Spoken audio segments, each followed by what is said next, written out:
Welcome to the Major League Minute Podcast. I'm Doc, and I'm here with GMP, and we are talking all things MLB. Yes, please like, share, and subscribe, and follow us on Instagram and TikTok, and then listen to our podcast on the Volley app. Yeah. Yeah, because you can listen to podcasts on the Volley app. That's what we do. Doc. Here's the deets on the update on the Volley. Unfortunately, you're beating me.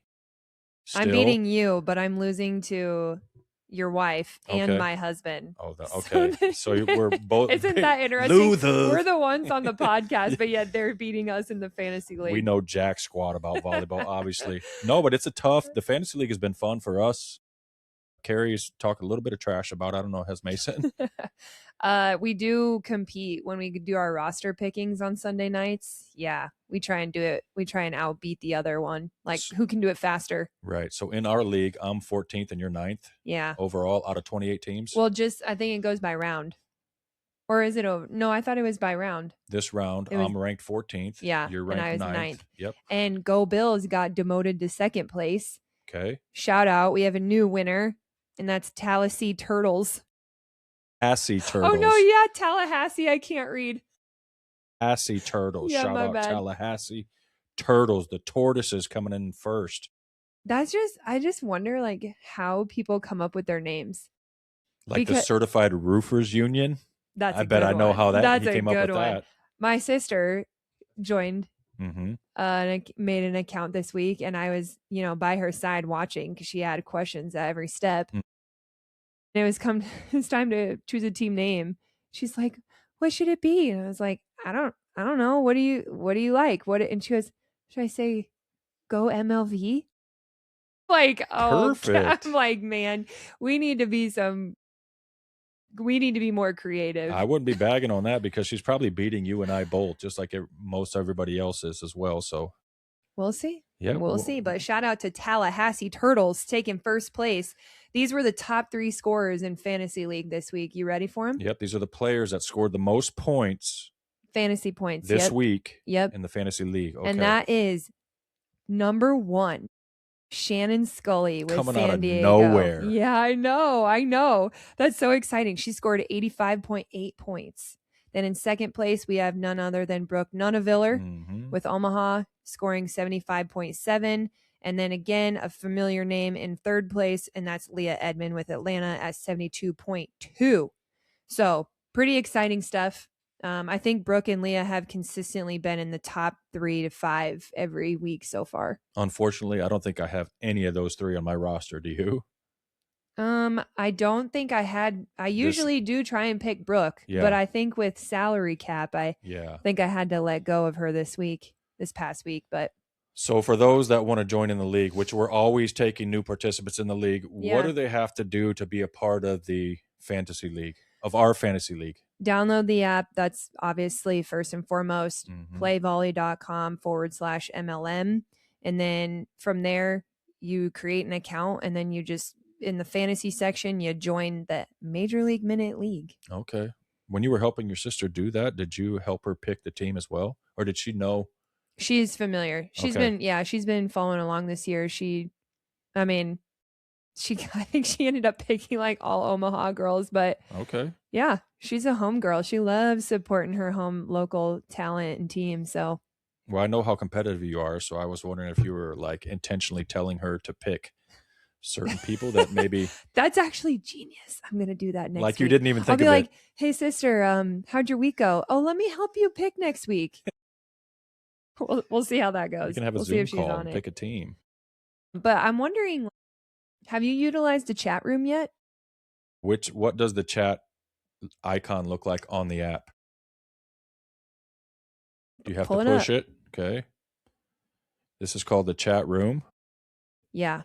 So if you've ever watched the game on YouTube, like on your phone, a lot of times the live chat will like just pop up on your screen and it goes crazy. Like a lot of Thai people on the live chat. On the MLB? No, on YouTube. Okay. But that's what Volley is trying to do as well. They're trying to create that atmosphere of like online chat rooms.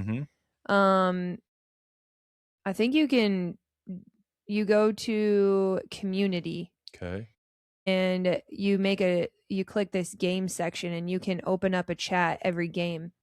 So like, for example, coming up, we have Dallas coming to Omaha. So you see that here and you click that. Okay. And then this is where you start your chat.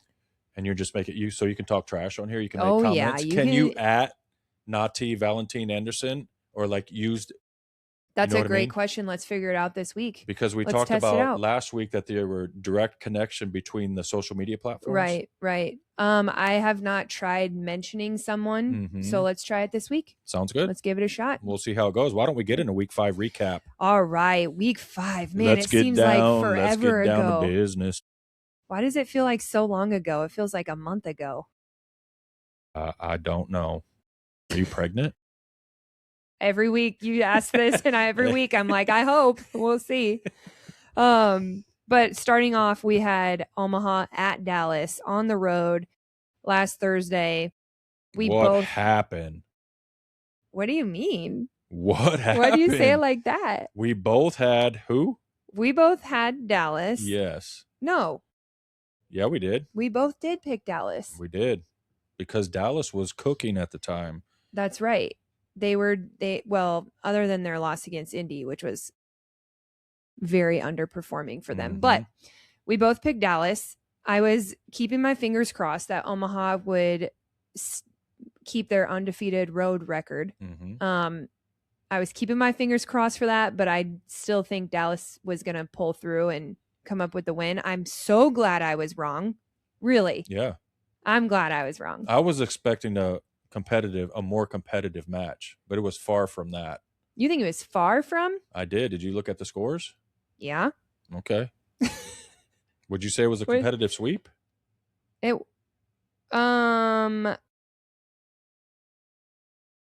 I wouldn't say it was a competitive. Let's not go there. Let's just move. For sake of time.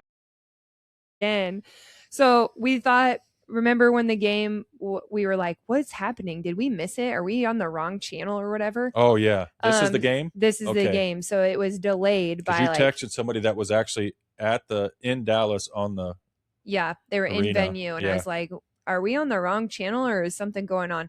So it's tough because the poles that we have, like we want them really tight. The beams that hold the net. Yep. But sometimes when you tighten those, it causes bubbling in the floor. So the Terraflex on the floor. Okay. And so that was the issue, is that they had tightened the poles a little too tight in the warm-ups, and so it started bubbling, and that is effective towards an outside or an opposite who are attacking on the pins. That's where the bubbles are. So for the sake of the player's safety, they had to quickly take down the net and fix the flooring. So, but anyway, this was amazing for the Omaha Supernovas. I'm so excited to see that they came out with the W. Looking at the numbers, I thought it was really interesting because they were all so close.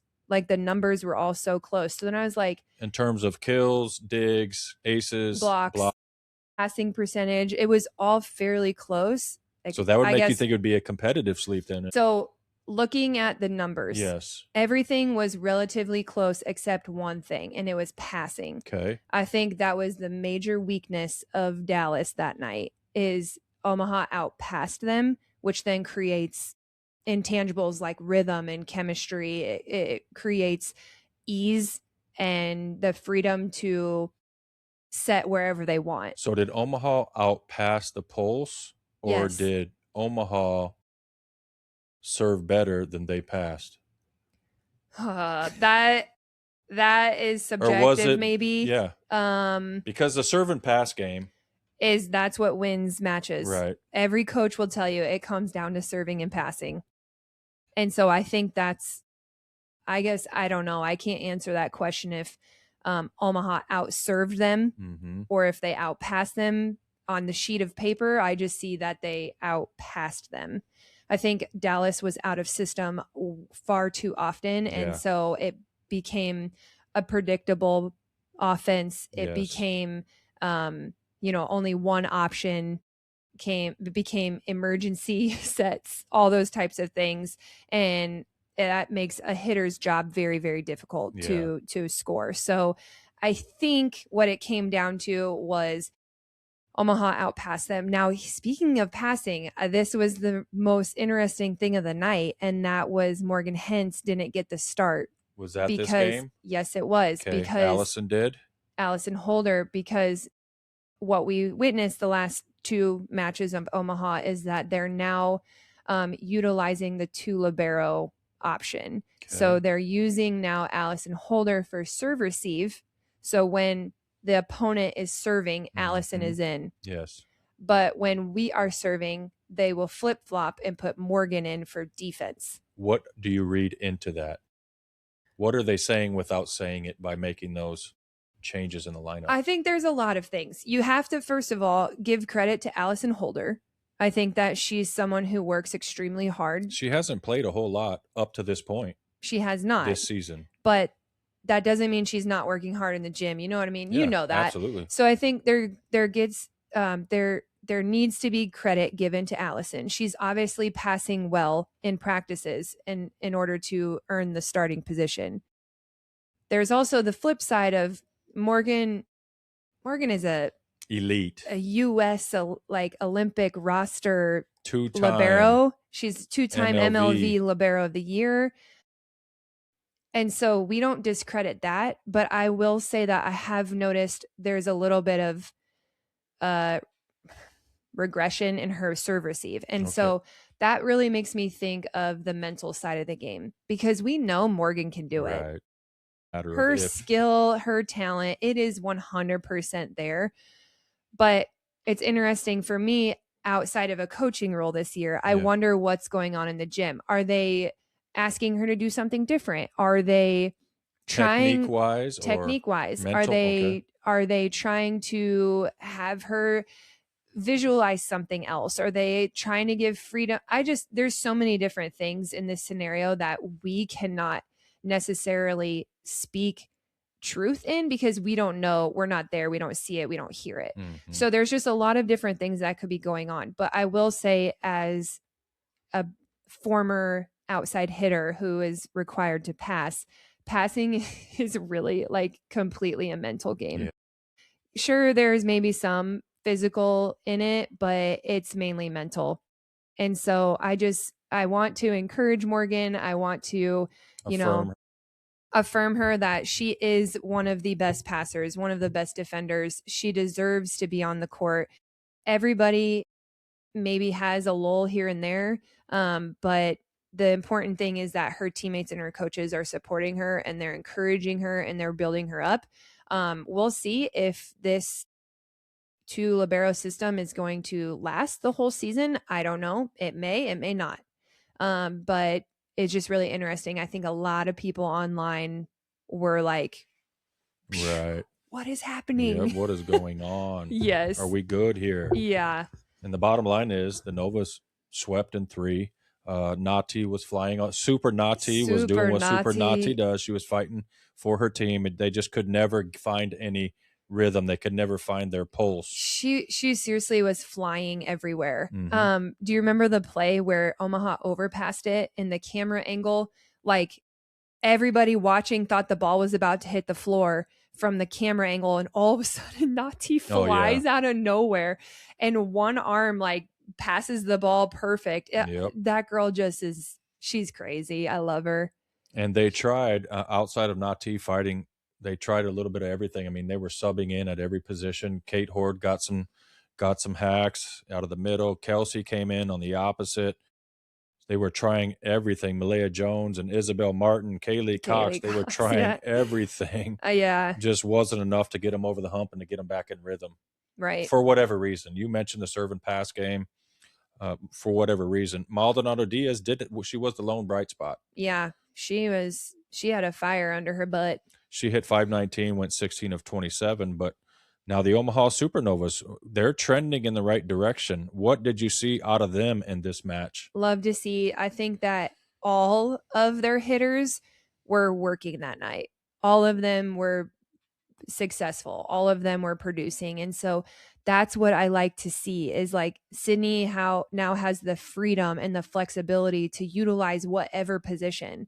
And so I was really happy to see that everybody was firing on all cylinders. And that's a key indicator that the passing was on point. Yes, absolutely. When you're able to get everybody involved, it has even to be. the defense too. So total domination by the Novas in 3.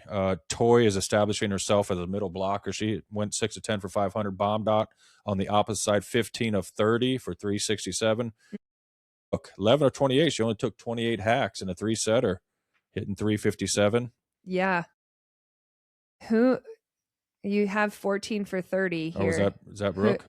I'm not sure. These are your notes. Good question. But anyway, total domination by the Novas. Yeah, it was. But they play again this week. Yeah, I know. Could be a totally different game. I know. I actually had a hard time predicting that game, which we'll get to later. But it's just because they're going to be fired up. I think they're going to come into Omaha. And yes, we have the best crowd in the league, in the nation for pro volleyball. It's going to be Heroes Night. It's going to be so electric in there, so much energy. Sometimes that actually helps an away team. It does, especially when you got multiple former supernovas. Yes. We got Kate Horde coming back. We got Kelsey Payne. Kendall. We got Kendall White, K-Dog coming back. We got Nati Valentine coming back home. Yeah, I know. So that's why I'm like, they're going to have the motivation because we just beat them, and they're going to come into a fire environment where, like, yes, obviously I'm in Omaha. I want the Omaha crowd to always be top notch and to be the best in the world. But sometimes that doesn't always help us because it feeds the opposite team as well. Right. But I'm predicting. Yeah. Could be a prophesy or a prophet lie, but I am predicting it's going to be the match of the week. Okay. We'll see. All right. Let's move on to Friday. Yep. So Grand Rapids versus Indy at Indy. Man, this kind of match it makes me like sad. It just makes me like cringe a little bit. Mm-hmm. It's like an open wound that's just not being repaired. And I'm saying that because of Grand Rapids. I felt like it was just like injury after injury after injury after injury, which, I mean, Paige Briggs, Romine didn't start. Do we know what's going on with Paige? I don't know. I don't know if they mentioned it at all in the broadcast or not, but I don't know what's going on. So we didn't have her start. We didn't. The opposite. Inna didn't start. Another injury, correct? Yeah, Jardine Clark. Yeah. Were you watching the game? I did. I didn't get to watch all of it, but the second half she was playing really well until she got injured. It looked like a knee injury, so I don't know the extent of that. I know, and I'm just like, yeah, gosh, dang it! You just feel for a team in this situation because it's no disrespect to their bench. It just is like a hit after hit. And so you don't get like in a rhythm. There's not a lot of team chemistry. It's just a tough situation. And so these are the hard matches for me to watch. I'm just like, man. Nevertheless, Indy 1-4 after splitting the first 2 sets. Beer was back in the lineup hitting the bomb. So it's good to see her back on the outside for the Indy Ignite. Blake Moeller's establishing herself in the middle. Yes. I mean, they have a variety of options that they can pull on in the middle, which is she's coming into her own. She hit 9 of 17 for 412 with 2 blocks, kind of like a stat sheet stuffer. Don't make me say it. There's going to be a week I'm going to say a bad word on accident. Try it. Let's see if it's this week. Stat sheets. Cressy went 9 of 14, hit 357 and 3 aces. 16 to 31, hit 419. Should I say it? I was thinking if there's ever a volleyball match with the Indy Ignite and a rugby match breaks out in the middle of the match, or even a barroom brawl, and if Indy Ignite's on the other side of the court, you're in trouble. I mean, if there's a scrum, you got Lekator, you got Mia, and you got Teeler. In a scrum, I'm riding with them 10 out of 10 times. Oh, 100%. It don't matter. Barroom brawl, rugby match, scrum. What does scrum mean? That's what they call it in rugby when you're fighting for the ball or fighting for position. I mean, I'm riding with them 10 out of 10 times. I am with you on that. I think everybody would be. Yeah, those girls are physical, that's for sure. Where does Grand Rapids go from here in terms of? I'm not sure because, we'll get to this, but the standings as of today, Grand Rapids dropped all the way to 8th place. So they dropped a spot or two? Yes. Okay. Do you see some light at the end of the tunnel? I think so. And I think this is the key with the more than just Grand Rapids this year is the injuries. Yeah. Can we maintain healthy players throughout the whole season? Because as we saw in week 1 and 2, when everybody's at their prime, and at that point they had only been training together for a month, they were so good. Everybody was just out there grinding and doing a great job. And so now we're starting to see a lot of injuries across the board, and it's like, man, it's a little too early for this. But I think Grand Rapids definitely has a chance to obviously move up, but that's if all their players will be healthy. Which is a beautiful segue into the next match that we're going to feature here, which is Atlanta at Orlando. Yeah. As we talked about the injury bug, how it's bit Grand Rapids, it's also bit the Orlando Valkyries. On when was this? It was Friday. Yeah, on this match on Friday, there were a number of Orlando Valkyries that were out due to injury. Looked like Abercrombie was in a boot. Kaz Brown was out. Charity Super Duper Looper was out. Was she injured or she just didn't? I don't know, because she played the next game. I'm assuming she was injured. Otherwise, she would have been there because they were down several players. Yeah, you hate to see it. And of course, I just want to say Atlanta still got the win. Like, they got the win because they earned it. I don't want to ever say, Indy only won or Atlanta only won because of injuries. That's not true. You still have a chance to blow it. You know what I mean? Like, so credit to Atlanta, credit to Indy. They still earned the wins. It wasn't because of these injuries especially when you have Leah Edmond on the outside scoring 27 points, going 24 or 47, hitting 447. That's honestly so impressive. That right there is that stat line. That is very, very impressive. And I saw that the MLV announced that Leah Edmond was their pick of the week for player of the week. As Leah, I did not choose her, but I think that she's a great pick but Atlanta only played one match this week. Is that what it was? Okay. So I always try and find a player that has at least 2 matches, but shout out to Leah. I thought again, 27 points, hitting 447 as an outside. And when your job is to mainly score on really bad sets because of a crazy out of system play, like, that's impressive. Especially we got to witness this firsthand. I think we had a conversation with Bird about Leah Edmond's ability to close out a match down the stretch. Really witnessed that in the 5th set here. She went 5 of 5 in the 5th set, really gave them a boost and got them the 5-set victory. X factor. For sure. She's got it. But on the Orlandos, the injuries creates opportunities for other people to step up. Yeah. And it did that for Hannah Otto Maddox on the outside. She went 27 of 62 for 27 points. And I think I seen somewhere that was the most points she's ever scored. I think it was her career high. Yeah. Yeah. Do I need to say it again? Hannah had it stuck in automatic. Maddox. I love you. We just one day we just need to disclose our notes and just see your thoughts. But she's not the only one, but she did have a good match, which, go ahead, say your next one. Opportunities create, injuries create opportunities. It's the next man up mentality or next woman up mentality. And then we got she may or she may not started for Abercrombie. Oh my gosh. She may or she may not started in the opposite for Brittany Abercrombie.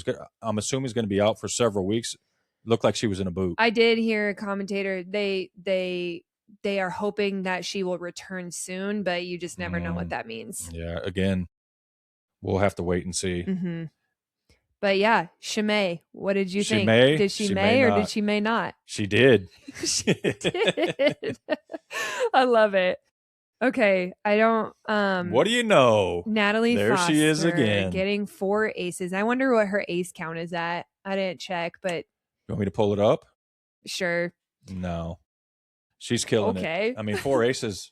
That's pretty good. There's got to be at least almost 12 to 15 gap between her and the second place ace leader. I mean, I wouldn't be surprised. She had four aces this match with the help of Annette. You know who Annette is?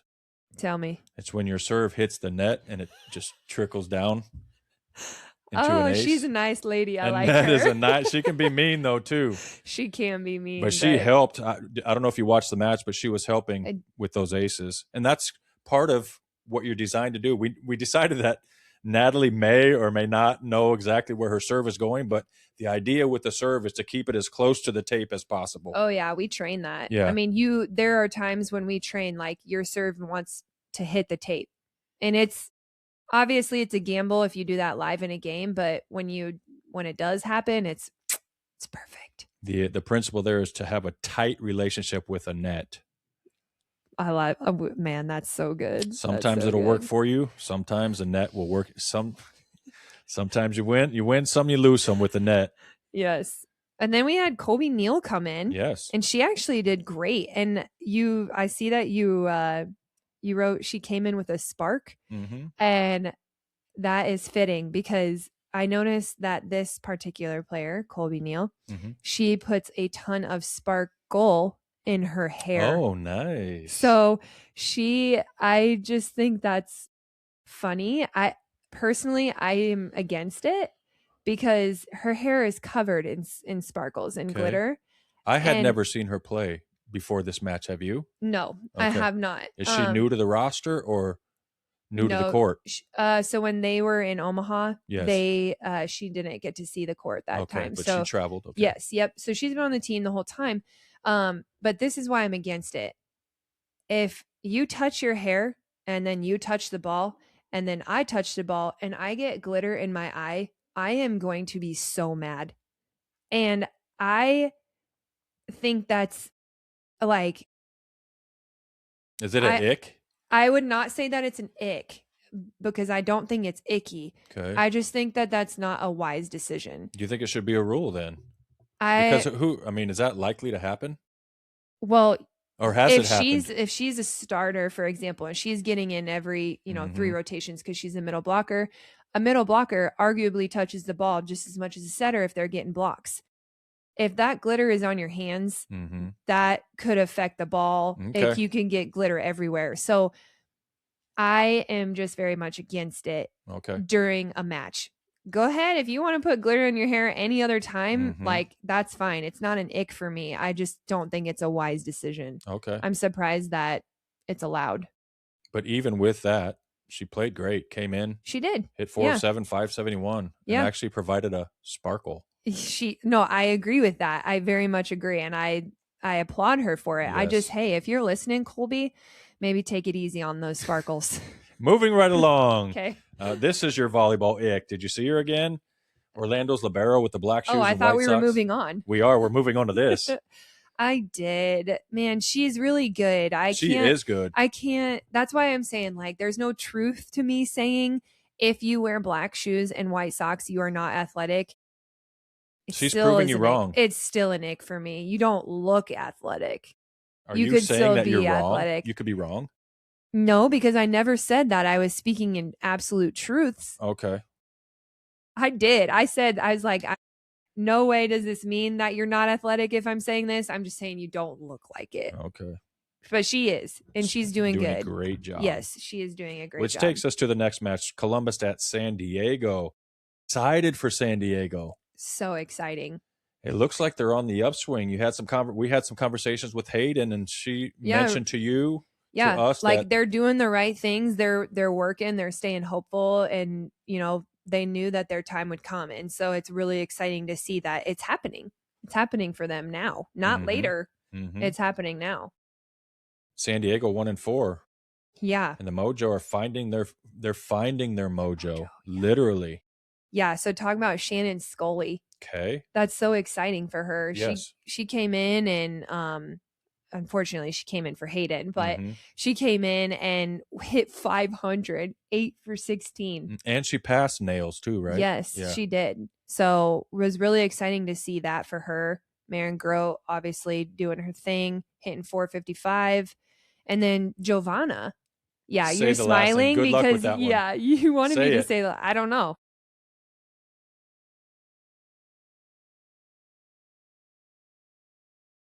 Stat sheet stuffer. She went 17. Is it Johanna went 17 If of 39? you guys aren't watching, my face is so red now. Dang it, Doc. You made me do it. Good. Okay, so Giovanna, I was really happy to see her perform because I've mentioned this before. I just think that she hasn't been as consistent this season. Mm-hmm. And so I know that the talent's there. I know that. She's a 3-time Olympian. In the last Olympics, she was like Sportswoman of the Year. Really? Yeah. Like I know it's there. I just don't know what is going. There could be a lot of different reasons. Anyway, whatever it was, it not is. She found the mojo that night. She found the mojo. Hit 308 with 20 points. As a very, very, very off subject, not subject, but comment, San Diego has the worst jerseys. That mustard yellow? Yes, and they're plain. Did you notice? Like they are the plainest jerseys in our league. Let us know what you think in the comments. I mean, they're Who definitely has the worst jerseys. Oh yeah, rank them. So you're going. Let's do that. Are you going Mojo number 1 worst?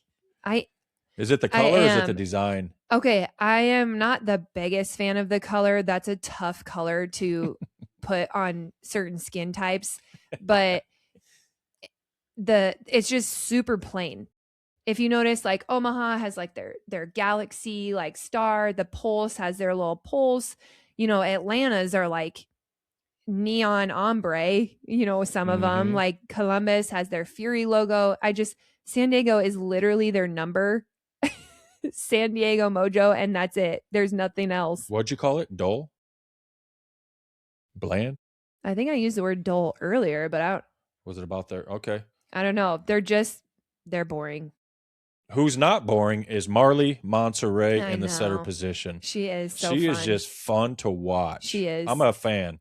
Yeah, even Natalia Valentin Anderson is a fan. She did. She shouted her out in our earlier pod. So, yeah, she's like, I don't want to sound repetitive. I've already given Marley a ton of praise, but again, very fun to watch this week. And she's got the mojo, finding their mojo. She does. How many times are we going to say that? Well, 3 times today. But anyway, on Columbus, looks like Flo Marie is out 4 to 6 weeks is what they said. Did they say? They did say Was that. it because of her hip? I don't know. But it's an extended absence in terms of from seeing the court. Man, that's tough. The mojo held Raina Terry in check. She's still at 19 points. She did, but not a good percentage. Yeah. Took a lot of hacks, but then you got Reagan Pittman, hit 273 with 4 blocks. Did you know that Columbus is leading the league in blocks, though? I did see that. Yeah. Yep. So we got Pittman and Abby Skywalker. Out of the middle, and they're leading the league in blocks? I mean, the team is in general. So you also have to give credit to Ashley Evans. Okay, the Megan team. Yeah, it's the team. Okay. So it's not specifically just Reagan and Abby. But good for them because they're sitting, 6th or 7th? Who, the Mojo? No, Columbus. But they're leading the league in blocks, so that's cool. Yep. They're sitting in 7th currently. Okay. And in this specific match, speaking of blocking, the only number that Columbus outperformed San Diego was in blocking, and it was only by 2. So San Diego really did their job well, and they shined in almost every category. I feel like they're trending in the right direction. They're getting better each match. Mm-hmm. For sure. All right. Then on Sunday, we'll start with Grand Rapids at Dallas. So we both had picked Dallas. Dallas 1-4 after dropping the first set. They came back to take the next 3 sets behind Van Buskirk. Went 8 of 13, hitting 538 with 3 blocks. Sorry, not Kelly. Kaylee Cox coming in again, making a strong performance, hitting 481, 14 for 27. Mimi, another great game by her, 27 points, hitting 321, 4 blocks and an ace. Yes, that's a SSS. Should we go with that instead of stat sheet? How about stuffer? S squared? SSS. That's try. That'd be 3. Try S. To the 3rd power. Yeah. S squared. Or no, you're right. To the Dang 3. it, I said squared. Is that a thing? S tried? To the 3rd power, no. SSS. We just got to call it a stat sheet stuffer. And no PBR. Yeah. For the Grand Rapids, unfortunately, no Inna.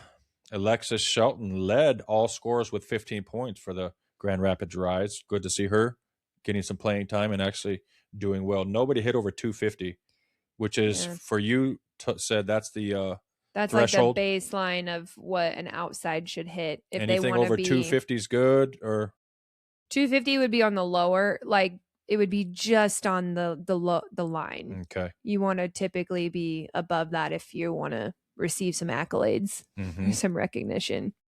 Okay. We can move to Omaha at Orlando. Let's do it. Yeah. Okay, so I was so excited because I picked Omaha and you picked Orlando. Okay, good for you. Yeah, thank you. Yay. Thank you. Thank you very much. All right, so Omaha 1-5. So that was a nail biter. I was sweating. I was really glad to see that their road record continued. Even though I did pick Dallas to beat Omaha in the earlier match, but I was hoping that Omaha would win. So I'm glad that they did defend their on the road record. It was a back and forth, highly contested match until the no was finally pulled away in the 5th because Brooke got hot. She was pretty quiet the whole match until the 5th, and that's what you get with Brooke Nuneviller. You get ultra competitive down the stretch closer, and we witnessed that in the 5th set in this match. Speak to Brooke's value to the Supernovas. Yeah, I think she's been, this is year 3 that she's captain. And so I think that she just really leads in a lot of different ways. Competitiveness is probably what she leads the best in. She hates to lose. Right. So for her, it's easy to demand the ball. Right. And it's easy to compete. I can't say that she always will get the win, but she's going to go down. If she goes down, she's going to go down swinging. Exactly. There's no one here that's undefeated, but she tries to be undefeated. You know what I mean? Yep. And importantly, down the stretch, Brooke was closing on offense, but you know who was closing on defense was Kiara Reinhardt. Did you watch this match? 5th? Yes. Yeah, I did. I think she had either 4 or 5 consecutive digs in a row. And she was serving. Yes. Yeah, what position is that? What do you mean? In 1, 2, 3. Yeah. What do you mean? What number? Oh, that's position 5. Yeah, she was in position 5, getting nukes Zone drilled 5, at her. Yeah. She was back there serving that whole time, and she was defending. And she also, I think, a couple different times she stepped in for the 2nd set too. Yeah, and did a great job, especially in the 5th set. So Orlando outpassed, outblocked, and outdug Omaha. Okay. So how do you think Omaha won? Outpassed, outblocked. Those are all defensive skills, right?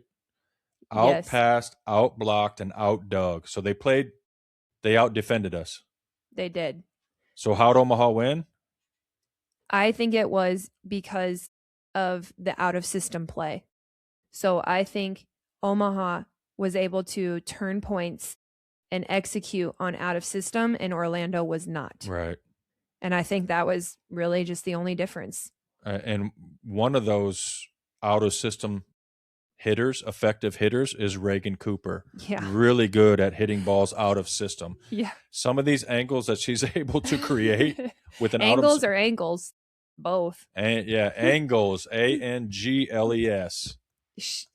I personally don't know how she does it. Right. You've played against her though, right? No, I haven't. Okay, she wasn't here year 1. That's right. Yeah. Okay. I've coached her. Yes. Last year. Yes. It just kind of baffles me in the best way. It's kind of like back to Natalie Foster's serve. You can't really coach it. It's just let her rip. Yep. And that's the same thing with Reagan Cooper and her attacking. Right. It doesn't necessarily, it's not like picture perfect, but something about it works. Is effective. And people cannot defend it. And the good thing is she's in the match now. She's not on the bench. We don't have people behind us asking, put in Cooper. Yeah, I know. Now she's in the match. She's playing awesome. She has definitely solidified her starting spot. Yes. In this match, she went 23 of 48 and hit 396 with 2 blocks. Yeah, I was so happy to see her get blocks too. Yes. Because I feel like she doesn't necessarily shine in that category.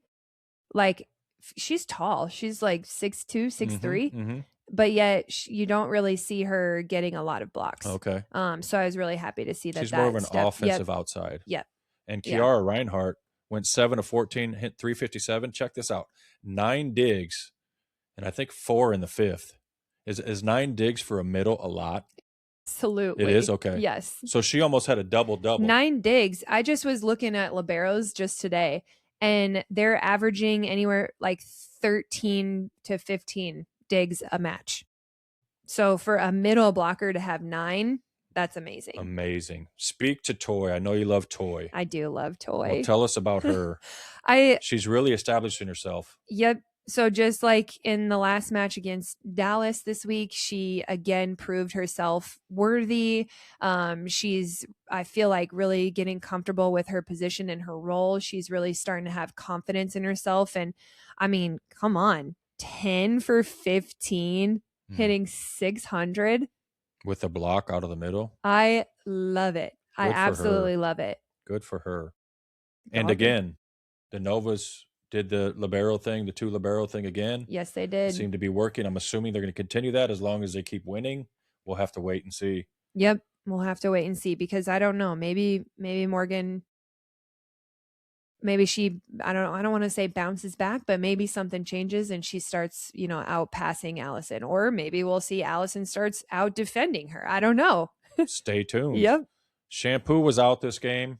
Yeah, there was I think they said a pinky finger injury. thing. Yeah. I looked at it, looked like it was something on her finger. Brittany was out again. But downtown, Kaz Brown and Charity Super Duper Looper and Hannah Automatics led all scorers. Hannah had another really good game. So it's good to see Kaz Brown back in the lineup. Charity was back in the lineup again. They have a lot of options. If everybody can get healthy at the same time, they could be a dangerous team down the stretch. Shout out to Bree Kelly, because Kaz Brown returned, but yet Bree Kelly remained in the starting position. So Natalie Foster had to sit the bench this one. She just served, right? She did come in and serve, yeah. Okay. But I wanted to actually see what would happen when Kaz Brown returned, because they have 3 great middles right there. Right. So Bree earned it, and I thought that she did fairly well. Yeah, I think I love downtown Kaz Brown out of the middle as well. Her athleticism, she runs the slide really well. She blocks, she does everything really well. Her athleticism. I love her attitude, because you can tell like she's like a BA, but she's a steady one. Okay, a BA. Do you know what that stands for? I think I do. Good. And I'll take your word for it. She is. I mean, you just see like it's like a subtle confidence in her face and how she walks. And I like that more than, is that someone like who's swag? Just swag. That's it. Okay. She's got swag. BA equals swag. That's it. That's what BA stands for. She got whatever it is. She got it. She does. And I'm happy to see her back. Yep. Good. Next match. Monday night. Yeah. 10 p.m. Eastern time. So I mentioned that because it was versus Indy. Indy was at San Diego. The match was at 7 p.m. Western time, West Coast time, which means Indy was playing at 10 p.m. body clockwise. Okay. So I hate. Is that an excuse for what No, happened? that's what I was going to say. I hate that I'm even saying it, because I don't want to give them that excuse. But I put myself in their shoes and I would think, man, that has got to be tough. That has got to be tough. I mean, it's not like they got there a week prior and they adjusted. You know what I mean? Right. Like their bodies were truly on 10 p.m. time. So although I feel for them, it is no excuse. I mean, players are going to play, and let them play.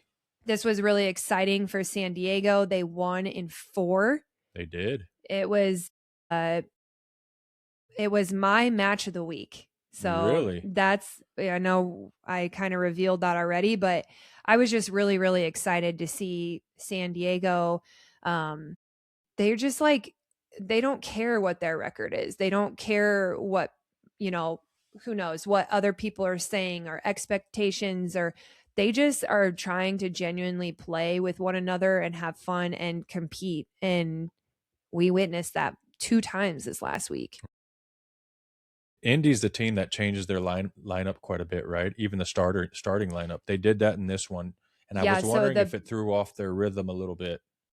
I guess we don't have those answers, right? We don't know what the coach is thinking, but Cameron Hanna started over Teeler, which was, a big question mark for me. Teeler is obviously dominant, has led her team in almost every single match this year. So I don't know what the coaching decision was behind that, but I did hear on the commentary that they said that Cameron Hanna earned the starting spot this week. That means she had a good week of practice?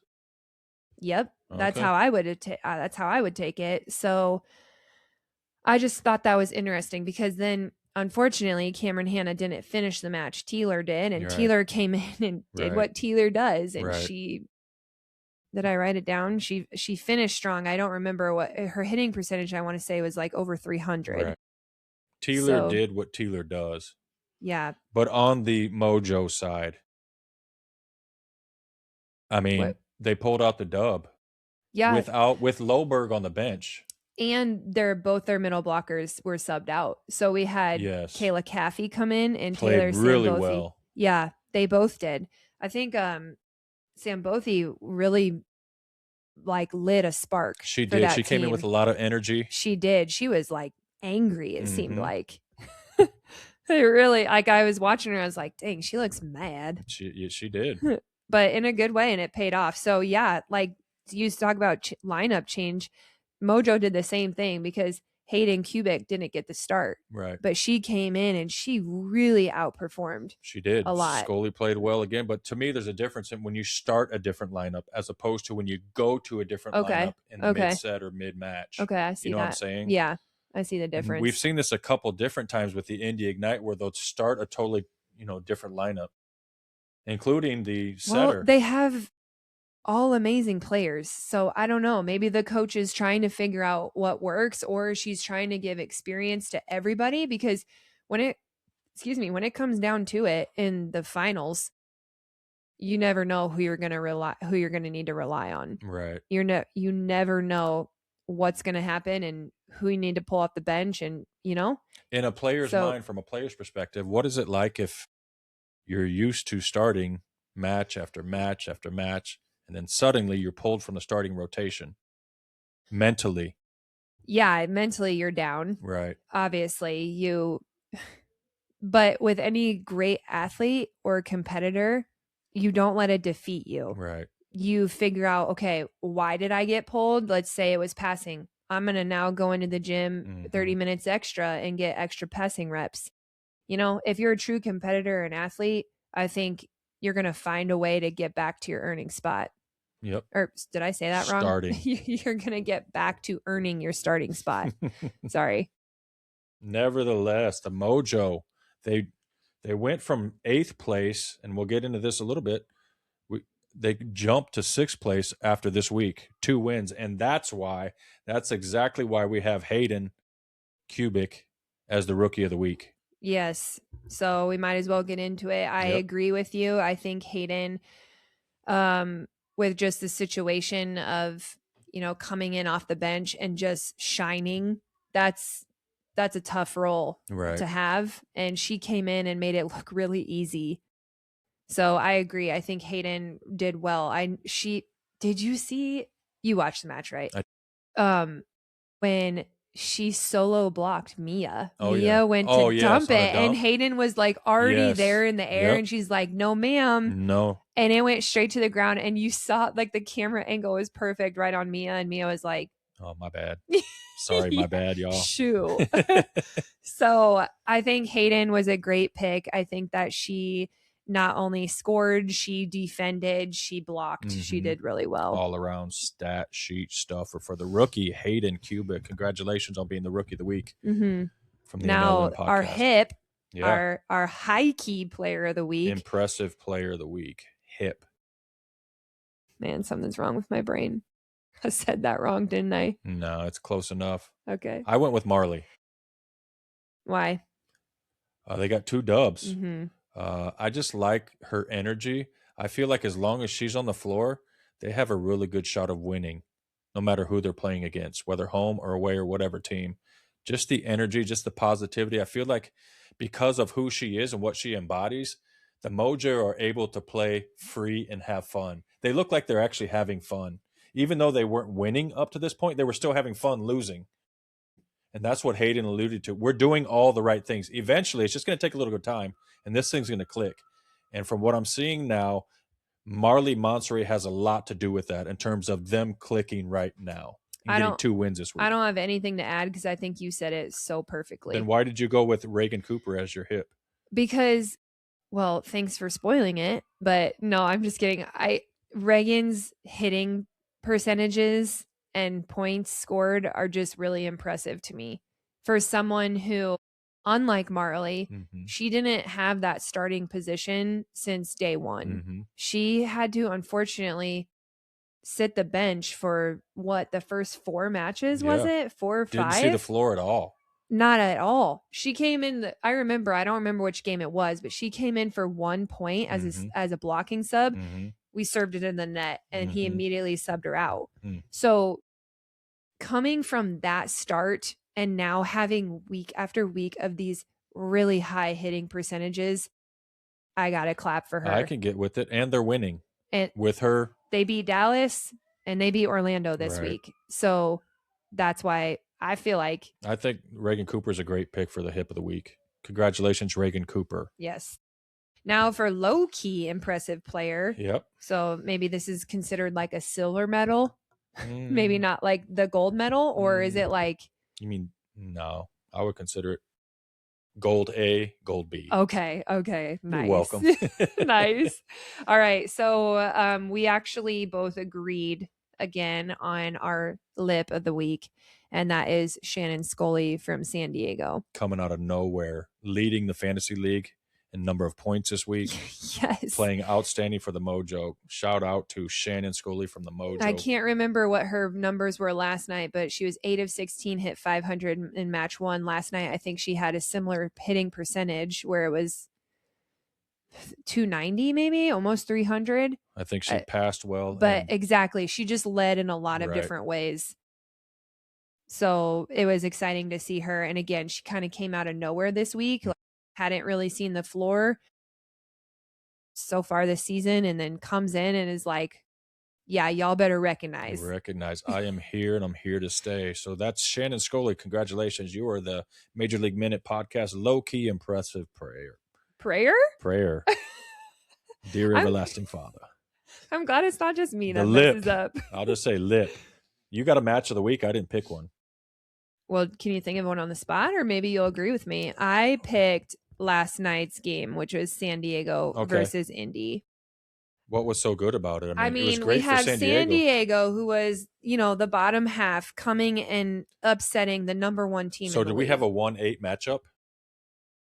If not, it was 1-7. Yeah, I don't. It was as somewhere of top yesterday, bottom, yeah. I'm not sure what the standings were. I didn't double check, but I mean, we have basically David versus Goliath here. Well, that's going a little far. I mean, is it? Because Indy is like, again, when they're healthy, they've only had 1 loss up to this before this match. Are pretty unstoppable, whether they're on the bench or they're on the court. They are fabulous players. So the fact that San Diego just played so carefree, they did, and had so much fun with it. And we saw so many different players get in from San Diego. I just think that was a really fun match. It was fun to watch. It was fun to experience from a fan's perspective of, everybody contributed. Everybody contributed. Yeah. But I was going to say, from a fan perspective, everybody loves an underdog. Okay. I mean, sure, we love the Goliath too, but in this situation last night, I was just like fist bumping for San Diego. I was just really excited. I'll roll with that as my match of the week too. Okay. Shout out to the Mojo. Thanks for agreeing with me. Yep. Why don't you talk about the league standings after week 4? So Indy remains little shake up here, right? Yeah, shake up for sure. Indy does remain at number 1 though. Okay. But now we have Omaha in second. Dallas third. Okay, big match this Thursday. We'll get into that between second and third seed. Then Orlando slid down to fourth. We have Atlanta, who I think has been consistently in fifth. Then we have San Diego, seeing number 6. We have Columbus in 7th, and Grand Rapids, unfortunately, has dropped to the bottom position. So that is after week 5. So we talked about San Diego last week. They were in the 8th position. We talked about them. Are they going to be able to crack that top 4? And after last night's match, remember I said it's not impossible. Right. It's probably not probable. But it's not impossible. Looking at the week 6 preview where they open up with Grand Rapids. Yeah. I think I'm picking San Diego. So I think that's another win that can help them get to. I thought we were supposed to do this. Oh, we can do that. My bad. Okay, what are we doing? So San Diego at why don't we start on the next one? Okay. Because I already ruined it for this one. So I'm going with San Diego too. You're picking San Diego. Yeah. Dallas. Right. Hold on, I got to think about this now. Dallas at Omaha. Ready? Hold on, because I gotta write down your pick so we log it. Okay. We're not keeping score. Oh, we're keeping score. Okay. Okay, so we'll go rock, paper, and then team. Ready? Rock, paper, Omaha. Yay! Okay. Yes, I think that I'm loving how Omaha is finally starting to get their team chemistry. They're starting to have weapons in all positions. Did you see the lineup change that they made when they brought, this was the last match, when they brought sub Landot out and brought in Brooke and Merritt? Parsons.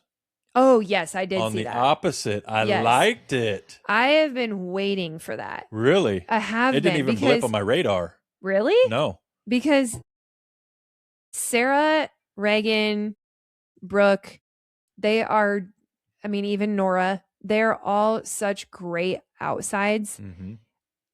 I think having Sarah come in for the opposite adds another passing benefit. Okay, because so Sarah is a great passer. And so I think that's just another tool that we have that we can utilize. So that was a defensive minded substitution, and to bring her in the opposite for defensive purposes, perhaps? I know, because she got subbed in for the front row. So it would have been. No. Okay. I think it would have been scoring. But nonetheless, she did exit the match shortly thereafter. Did you see that? Yeah. With an injury, it looked like. So. Oh, she really? Yeah, she came out of the match. They were playing with Charlotte during that or something. They were receiving a serve and looked like they collided. Oh, no. I didn't see that. She ended up coming out, but hopefully prayers up. It's worth it. Yeah. Prayers up for her that she'll be back in soon. Oh, shoot. I just want to know what you thought about that substitution. Yeah, I really liked it. I wanted to see it play out. So I was sorry to see her. Yeah, I've been waiting for that. So I was happy to see it too. But anyway, I know that it's going to be a battle, an absolute battle on Thursday. Mm-hmm. Like I said, I think the energy in the venue is actually going to fuel Dallas as well. But I think I'm loving where Omaha's at, and I think they're gonna pull it out. Okay. So moving on to Friday, we have Orlando at Indy. Yes. Well, rock, paper, scissors. Rock, paper, Indy. Okay. Okay. This is just one of those things where it's like I'm looking at the past week, and I'm like, is Orlando going to be healthy? Exactly. Everyone's relatively healthy. So I'll be interested to see who they start in this matchup. If they go back to the original, which I think they're going to, but you never know with Indy. You never know, but I think that they would go back to their OGs. But I'm hoping, hopefully Orlando can get some of the some of their injured players off of the injured reserve list and back into the match. And just because there are injuries with Orlando doesn't mean, it's an automatic loss, because I mean they almost beat Omaha in 5 with those injuries. Right. And Cass is back and Charity's back. Yeah. So I do think that will be fun. That will be exciting. But I do think I'm going with Indy. Good. I'm just saying that. Then go with them then. Okay. So then Saturday we have Dallas at Columbus. Ready? I have not. Okay. Rock, paper, Dallas. Okay. Coming into this right now, I had not picked yet, because I don't know. I I don't even know why I hesitate. I feel like it should be an easy pick, but at the same time, I'm like, no, there's just something about it where I'm like, Columbus is going to be at home. You know, they're desperate for a win. Dallas. I don't know. That's a stretch to me. You're right. You're right. It could be. It could be. But sometimes my stretches are correct. We'll have to wait and see. I'm going with Dallas in that one. Well, I still pick Dallas. Okay. Let me be clear. I still pick Dallas. Anyway. All right. Then the next game of that night, same night, is Atlanta at Grand Rapids. Rock, paper, Atlanta. Yes. I hope Paige Briggs Romine is back. And Inna, right? And Inna. Mm-hmm. And that will make the game a little bit more challenging and competitive. But we'll see. Yep. I guess taking it day by day. We don't know. We're only spectators here. Right. And then we have 2 matches on Sunday. We have San Diego at Indy. Again? Yeah. But this one's in Indy. Yeah. Okay. So now Indy gets them back on It's just like Omaha and Dallas. They just played and now they're playing again. Gets them back on their own turf. Ready? Rock, paper, Indy. Yeah. Okay. I do love. You think that was a one and done? Or do you think it had something to do with the travel or the playing at 10 o'clock at night or? All of the above. Okay. I think it had something to do with the lineup. I think it has to do with a lot of different things. The lineup, they're playing free, the time on their bodies. It was just a lot of things. I don't think it was a one and done. Okay. I think San Diego still has that in them for any other team. But just not on this day. But this one I'm feeling Indy, okay? Okay. All right, don't at me. Okay. All right. Then the last one of week 6 is Orlando at Omaha. And Rock. Omaha. Okay. I also am picking Omaha. I'm hoping that they're going to be on a high, beating Dallas from Thursday, and we're giving out free T-shirts that day. Oh, really? Yeah. Which kind of shirt? What do we need to be there early? How many we get? And what? Give me all the deets. I think let it know. It's 5,000 free T-shirts. First 5,000. It's our pink out match. Okay. So we're supporting I'm drawing a blank on the cancer awareness. It's cancer awareness. Okay. Yeah. So on Thursday night we're doing Heroes Night, and on Sunday night we're doing Pink Out. Yes. Excited for that. Yeah. So show up early if you want a free T-shirt. But that is it for the week. That is it. Should we run it back here? We got to. We just had Natalia on the pod. We should have asked her how our hands were, and mine. Thank you. Yeah, I know mine are. Thank you very much. But thanks for joining us on the Major League Minute podcast. Please like, share, and subscribe. Follow us on Instagram and TikTok, and we'll see you next week. Bye. Goodbye.